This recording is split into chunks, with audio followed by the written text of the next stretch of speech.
Hey, everybody, welcome to the Addiction Unlimited podcast, where you get to learn everything you want to know about addiction and recovery. I'm your host, Angela Pugh, co-founder of Kansas City Recovery, life coach, and recovering alcoholic.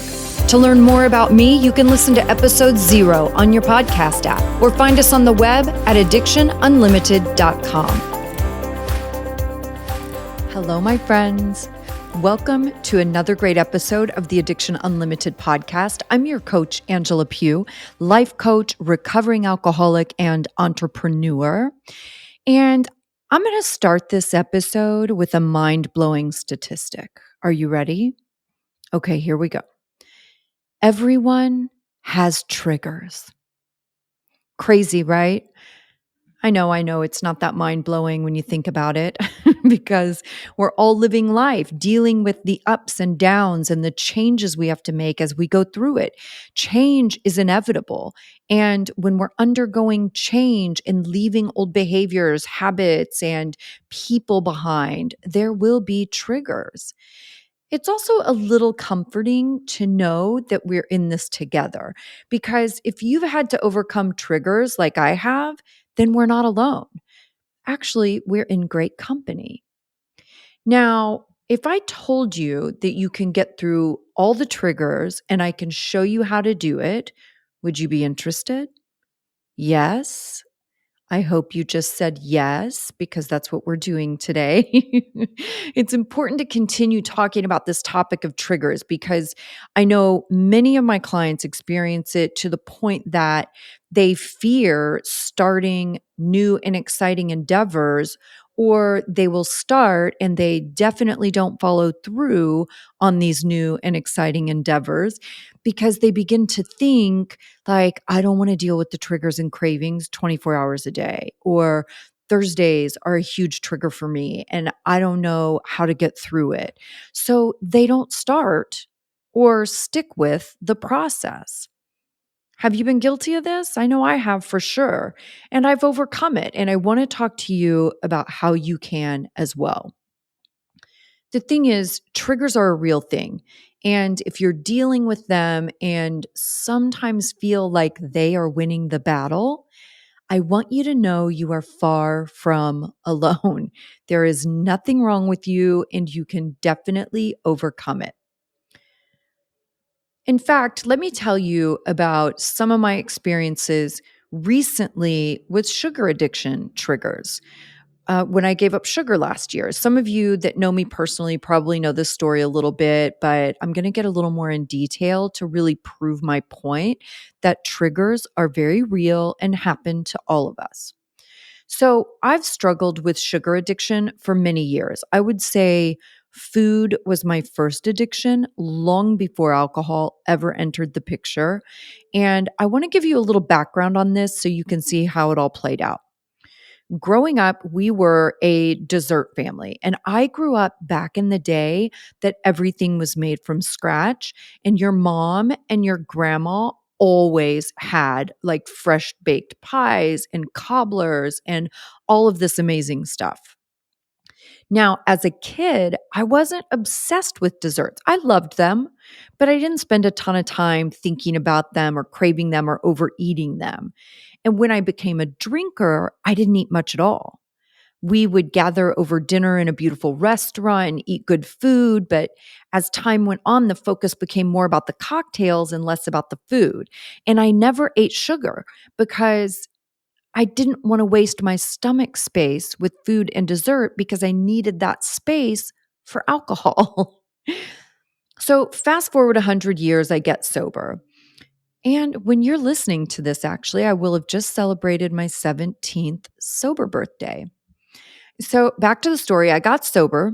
I didn't immediately turn into a crazy sugar addict. Sugar was usually around at AA meetings. I definitely enjoyed it. I would have desserts after eating and things like that. But I had this pivotal moment with ice cream. One night I saw this flavor of Ben and Jerry's called Caramel Sutra. I am obsessed with caramel, by the way. It's probably the main reason I ate ice cream. just because the ice cream was the vehicle to get the caramel in my mouth. Okay.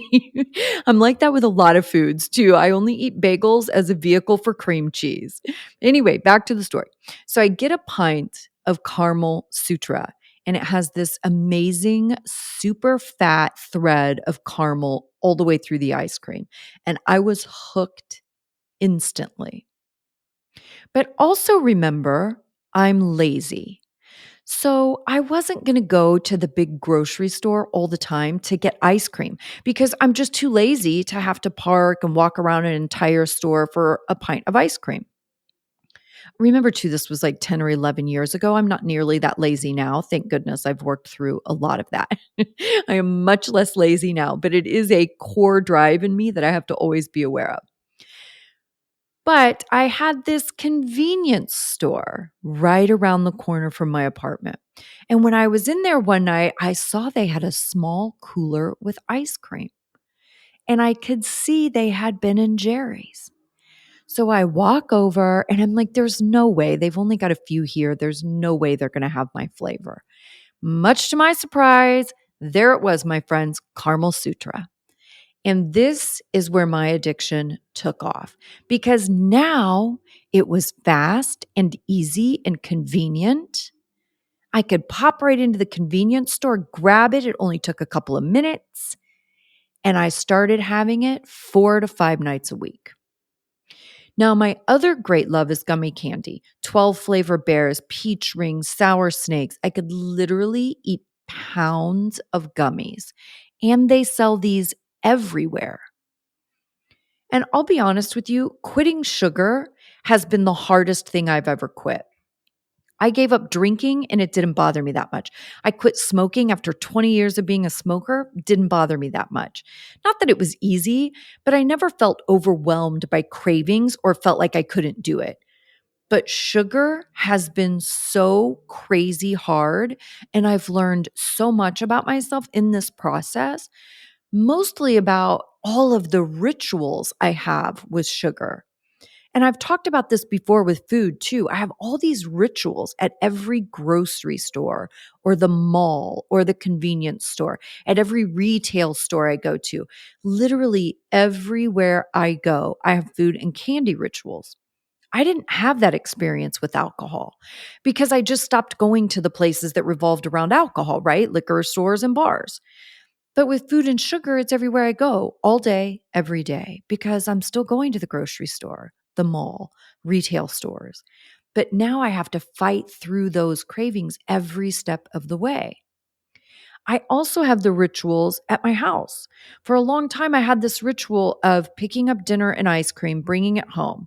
And my ritual was like I would take Henry out, then we would climb up on the couch, turn on the television, cuddle up, and we would eat dinner together and relax and watch TV.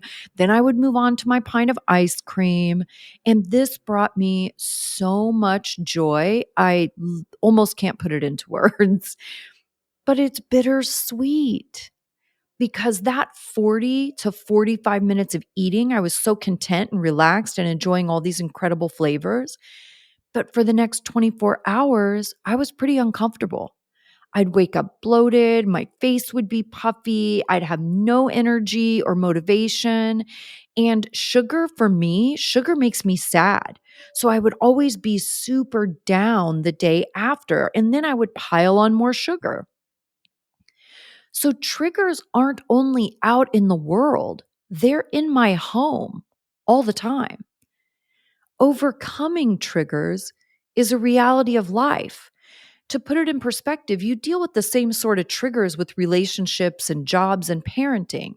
When you break up with someone, there will almost always be moments that you're tempted to text them or you think you want to try again, or they'll text you and trigger all these thoughts and emotions. And you have to decide to fight it or give in to it and create more drama in your life. But you have to work through those moments. Or with your job, if you aren't crazy about your job or you've outgrown your current position or company, you think it's time to start looking for other opportunities. You'll be triggered to second guess yourself. Is this the right thing? Could I really find something better? What if I get another job and it's not what I want it to be and I don't like it either? These are all the triggers you have to fight through the process. There's nobody, absolutely nobody in this world that doesn't deal with triggers. So if you learn anything here today, I want you to own that this is a part of life. You don't need to put a judgment on it that it's good or bad. We don't need to label it. It's just fact. Deal? Okay.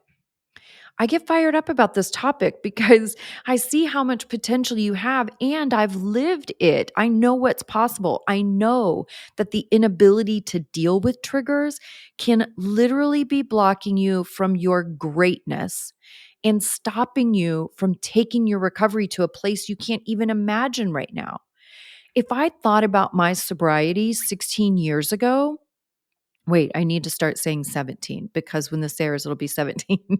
If I thought about my sobriety 17 years ago and you told me it would be where it is today, I would have told you you are crazy. So I want to remind you where you could be in such a short time from now will blow your mind. But if you keep thinking small and giving in to impulsivity and throwing in the towel when you're triggered, you'll never get to that place. So, a little tough love. We've got to start breaking down the triggers. And that's what this episode is all about. So, buckle up, my friend. Let's get into this because I'm ready for you to have some major breakthroughs and see what you're really capable of. And thank you to all of you for joining me every single week. I so appreciate you guys for being here with me. So let's get into this, okay? Let's start with getting really clear about triggers, what they are, how they show up, and starting with the understanding that triggers trigger us into a habit. Are you with me? You aren't triggered to do some unknown thing. You're triggered to act out a habit that you've done over and over. You've heard me talk about the habit loop or the habit cycle, and a trigger triggers you into that loop. So your brain is always searching for efficient ways to get things done. It's very busy and it gets tired. So it stores and hardwires information on how we respond to certain things. This makes it easy to where your brain doesn't have to work so hard for every little thing we do. Like making coffee in the morning, you've done it a million times. So your brain has hardwired that habit cycle so that it doesn't have to expend so much energy on that task. You've done it a million times. You're on autopilot, essentially. Or think about when you drive to work or drive home from somewhere and you don't really remember the drive because you were lost in thought. This can happen because your brain has hardwired the information. Also, know that the brain does not decipher between positive and negative cues or triggers. So, it also hardwires information and responses from stress. I read this thing, Dr. Judd Brewer. He is a New York Times bestselling author and an associate professor at Brown University. He focuses on the behavioral and social sciences, and addiction is in that, behavioral sciences, right? And he says the brain hardwires stress responses when people react to certain stimuli in the same way. This creates an anxiety loop. So even if a situation isn't serious, the brain picks up on signals from the body and sets all the system defenses in motion. Anxiety habit loops are formed as individuals consistently overreact to stressors. Once the brain is wired to react in a certain way, it will connect to the same loops, even though they may not be helpful responses to the circumstances at hand. All right, that was a lot.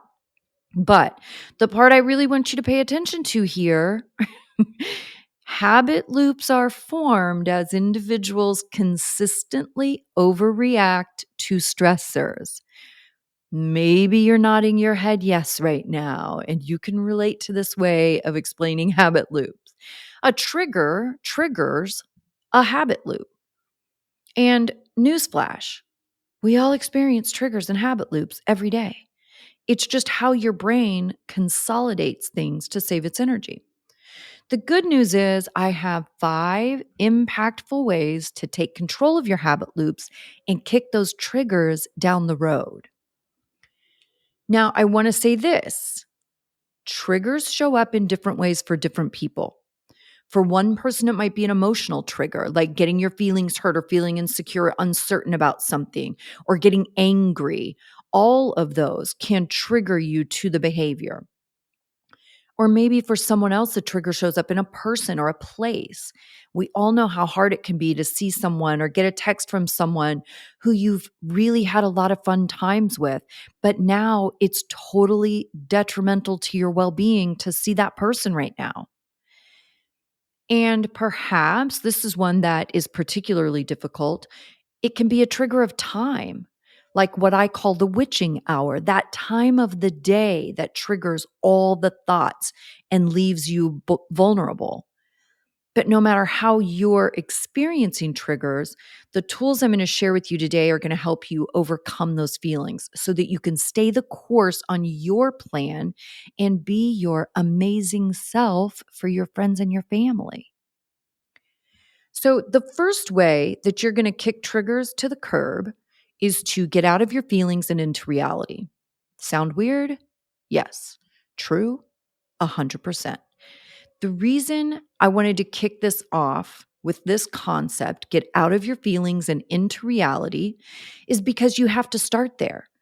The rest of the things we talk about in this episode today won't matter if you're stuck in your feelings and the overreactions that come with them.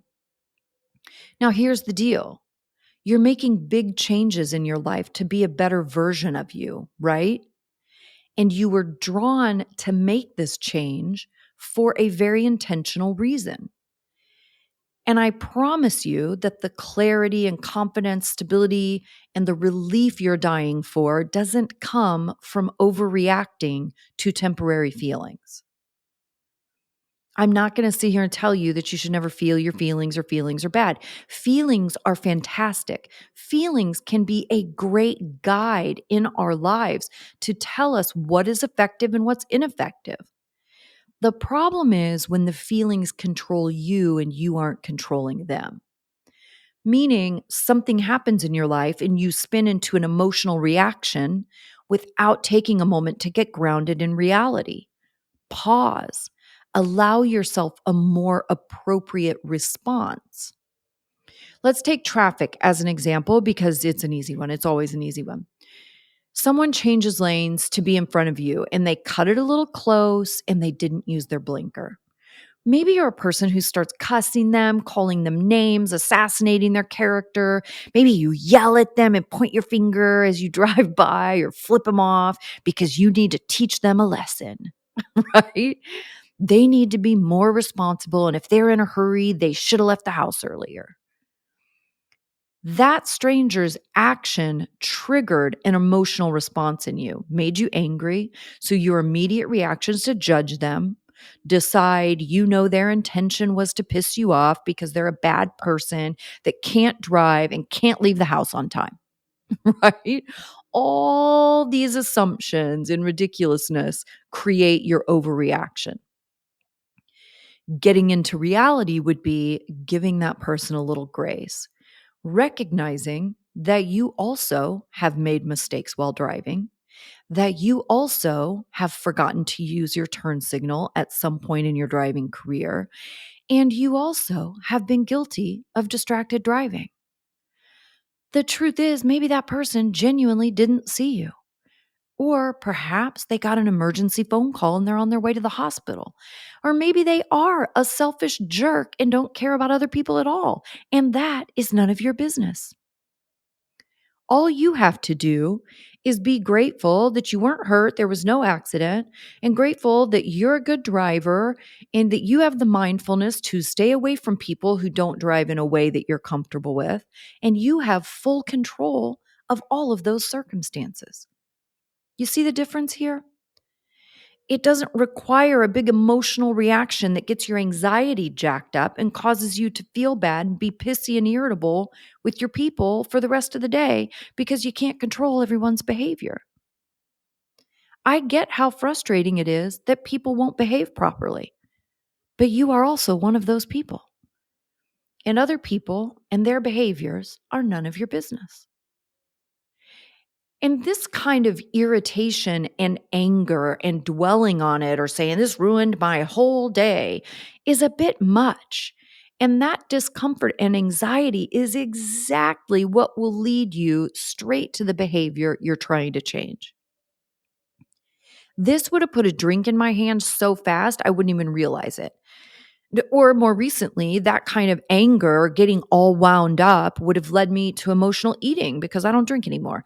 I would have had a double cheeseburger, fries, and a pint of ice cream so fast your head would spin. So when I start to feel a big reaction coming up in me, I pause. I get into reality. Deep belly breaths. If my anxiety's gotten a little high, then I can focus on what's around me, feel my feet on the ground, go down the list. What are 5 things I can see right now? What are 5 things I can hear right now? 5 things I can touch right now? Yada, yada, yada. Go through the list. Then I can look at the situation more calmly and figure out a proper response. But first, you have to pause the emotional reaction. Okay, this takes practice, but slowing down and giving yourself a little reality check to align with the truth is a simple practice. And I do promise you that with time, this will become easier. And the more and more practice you give it, like I've done over the years, the less you'll experience those feelings getting out of control where you give in to the trigger. These situations do not pop up nearly as much as they used to for me. Just give yourself a little time and make an effort to practice. So, let me tell you about one of my clients, Amy. She's in my 6 week signature program. And she just had this situation with her husband in the laundry. There was laundry in the dryer. She asked him to take it out of the dryer so it wouldn't get totally wrinkled beyond repair and she could fold it when she got home. So he did, but he didn't do it right. Her expectation that she never told him, by the way, in her head, her expectation was that he would take the clothes out, lay them out somewhat nicely on the bed, because the whole point was to minimize the wrinkling. But because her husband couldn't read her mind, he did exactly what he was asked and he took the clothes out of the dryer. But he left them in a big ball in the chair. And she got home and lost her mind. She took it as a personal attack, like he made this horrible choice on purpose to create more work for her, and he couldn't even take the clothes out of the dryer right. Right? This is her husband that like she's berating. And the person that she loves and shares a life with, and she's calling this poor guy every name in the book and has shredded his character and intelligence in a matter of seconds. Not to mention, then she had herself so worked up and angry that she wasn't able to think clearly at all. She reached out to me, we jump on the phone, and we got reconnected to reality. He wasn't being disrespectful. He wasn't intentionally creating more work for her. He actually did exactly what was asked of him. He just didn't do it her way. It wasn't on purpose. But in those few minutes of being caught up in that emotional reaction, she had already decided that this ruined her entire day. Her husband's an idiot, and a drink is the only thing that will calm these feelings, right? You see how these feelings are a slippery slope? I am happy to say by the end of a very simple 15-minute conversation, we got her calmed down. She was laughing at herself and how big her reaction was. And she saw it from a totally different angle she hadn't thought of before. And it didn't ruin her whole day. Only a mere few moments were sacrificed for this little temper tantrum, right? How cool is that? Fast and easy solutions that feel good. These are the moments that support is so necessary because you have to have someone who can make it all make sense and get that clarity and relief. Okay, so let's keep moving on. For all my non woo woo friends, let's move on to number 2 because it's more tangible. Number 2 is take action. I did a Facebook Live on this a couple of years ago, and a lot of my clients love this strategy because it's also fun. Build connections. Build connections with other people who understand. Take action. Make connections. And this strategy directly connects with our first strategy to get out of your feelings and back in reality. Because by taking that intentional action, you're moving out of sitting with the unpleasant thoughts and false beliefs that aren't getting you anywhere. And you move into taking action and creating solutions that align you with your goals and what you want to achieve for your life and family. Now, when you start to experience a triggering situation, person, place, feeling, you have people to connect to keep you grounded and not let that anxiety completely derail you. And I hear you already saying, but Angela, I'm feeling triggered and super anxious. The last thing I want to do is reach out to someone and tell them. I get it. All of a sudden, the phone feels like it weighs 1,000 pounds and you just can't pick that thing up to connect. However, if you want to beat the trigger and get out of this situation with your goals intact, then you put your energy into that action. Don't put your energy into how embarrassed you feel. See that? Getting into those feelings again. Take the action that's right for you that will get you the result you want. And like I've said a million times before, if you want a different result, you have to do things differently. So commit to building your tribe and making connections with people so that when you're in a triggering moment, you have a safety net. Next, let's look at shiny object syndrome. We tend to do this when we get bored with the tactics we're currently using, or we think there's a quicker way to get the result we want. So we bail on the one thing and run to the next thing. Oftentimes, we think the new approach or a new shiny object will be the magic pill that will change everything. And it never is. Like I promise you, it never is. An example of this I see way too often is jumping from one program to the next or jumping from one challenge to the other challenge, thinking the next one is going to be the one that changes everything. So I want you to take a second and think of someone who you admire and respect. You like their success, you like how they live their life, you like how they show up. Do you have your person? Have you thought who it is? Do you see them? I guarantee you that person makes decisions and sticks to them. They take the actions, do the work, and get the results. Am I right? Do you see that? They take action, which is the last strategy we talked about, and they aren't bailing on their strategies to chase different strategies. They're not chasing the shiny new objects because that leaves you on unstable ground all the time. You can't get grounded or comfortable at all because you're just flying from one thing to the next and you're all over the place. Now, if you are flip flopping from one thing to the next, there's likely some fear and discomfort there. You aren't seeing results fast enough, so you fear it's not working, or it gets a little hard and uncomfortable, or there's some urgency there, right? Some desperation to get results. What I'd like for you to do is slow down and really take a look at why you're flip flopping from one program to the next, or one challenge to the next, or one mentor to the next. What is it going to take for you to stick to something, follow through on a challenge, not give in to a trigger? Maybe a little soul searching, maybe a little journaling around that might take you a long way. Okay, next, I want you to put the blinders on and stop comparing yourself to others. I cannot repeat this enough how important it is to understand that everyone's process is different.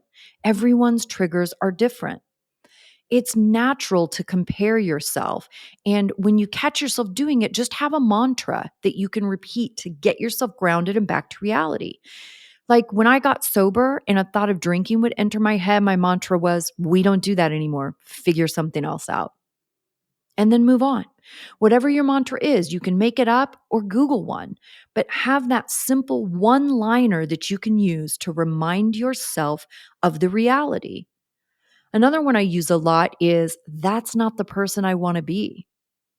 So when I'm triggered and struggling to not give in, I just remind myself, that's not who I want to be. and I talk myself out of it. All of that comparing yourself will not serve you. My triggers won't be the same as your triggers. One of my closest friends when I got sober was really triggered by alcohol and didn't want to be around it at all. He didn't want to go to restaurants that had bars. He didn't buy mouthwash with alcohol in it. Like, he wanted no part of it. Now, at that time, I was still bartending, so I wasn't all that triggered by alcohol. But imagine what a jumbled mess my head would have been if I would have started comparing myself to him and his triggers. I would have thought, like, am I doing it wrong? Is something wrong with me that this doesn't bother me? Or the other way around, if he was comparing himself to me, right? Bartending, he could have felt like he was doing it all wrong. Neither one of us was doing it wrong. And we are both sober all these years later, and neither one of us has ever relapsed, knock wood. Okay, last one. Embrace triggers and acknowledge they're a part of life.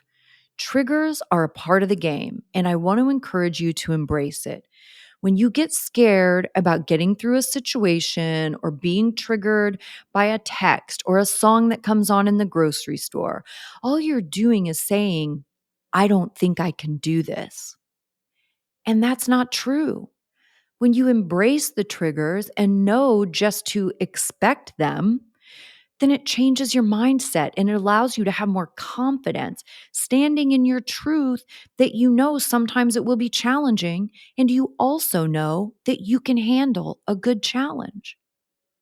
So instead of being scared of triggers and kind of secretly wishing they would just go away, we've got to embrace the triggers and celebrate your amazing ability to work through it. Like, I want you to feel it in your heart and acknowledge you can do this. Deal? All right. So let's go ahead and wrap this up. I definitely got more worked up on this topic than I expected. But I think the reason is because I see so much potential in you. I know you, I get you, and I know that you've got to get your triggers figured out, get your solutions in place, and be the next version of you that's just under the surface waiting to be set free. Move forward.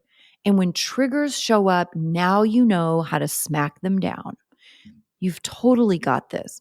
Let's recap really quickly. Number 1, get out of your feelings and into reality. Number 2, take action. I cannot stress this one enough. Number 3, shiny object syndrome, jumping from one thing to the next. Stop chasing those shiny objects and put the blinders on. Number 4, embrace the triggers and know that you are so capable of getting through it. And number 5, stop comparing your reality to others' experiences. So we're in a new year, and that means new things for you in your life. My hope for you is that 2023 is the year that you overcome your biggest obstacles.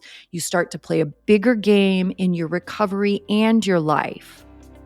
I hope you're having a fantastic day, and I will see you next week. You've reached the end of another great episode of the Addiction Unlimited podcast. Candid and honest conversation about addiction and recovery. Be sure to visit us at addictionunlimited.com to join the conversation and access show notes and links to everything we talked about. Love this episode? Please take 30 seconds to subscribe, rate, and review on iTunes to help us improve and give you the information you want. Thanks for listening. See you next week.